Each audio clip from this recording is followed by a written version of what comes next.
Guys, papunta kami ngayon sa volcano. Dito sa Barbecue and Sushi Restaurant. Dito yan sa Lubbock, Texas. Hi guys! Welcome back to our vlog. Today, nandito kami sa Volcano Barbecue and Sushi dito sa Lubbock, Texas. At sobrang excited kami na i-share sa inyo ang experience namin dito. Pagpasok pa lang namin, maaliwalas na agad ang ambience, malinis yung place, cozy ang setup, at perfect siya sa barkada at family dinner. Ikaw ba gusto mo noodles? Hindi masyadong maingay kaya nakaka-enjoy talaga makipagkwentuhan habang kumakain. Of course, hindi mawawala ang highlight, ang pagkain, sis barbecue and sushi siya.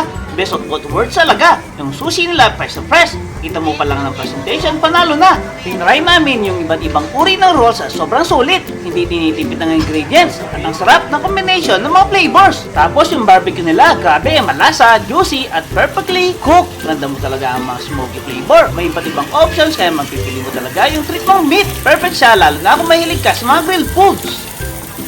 Thank you, peso. Wow,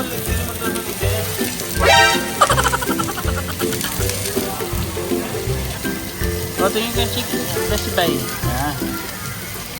Oh no! Oh, nagluluto si Bessie. Oh, pwede ka pala maging chef yan ah. Chef recipe.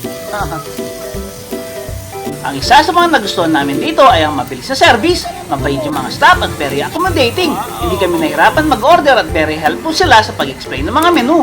Overall, masasabi namin na sulit yung experience namin dito sa Volcano Barbecue and Sushi.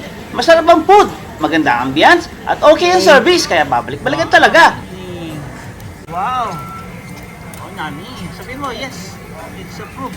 Oh, galing.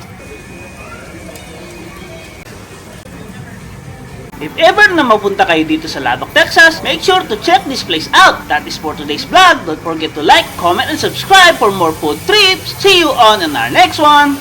Okay, Daddy, magpasalamat kayo. Nilibre ko kayo. Kung isa kang Pilipino dito sa US, tara na, subscribe at sabay-sabay nating tuklasin ang buhay dito sa Amerika.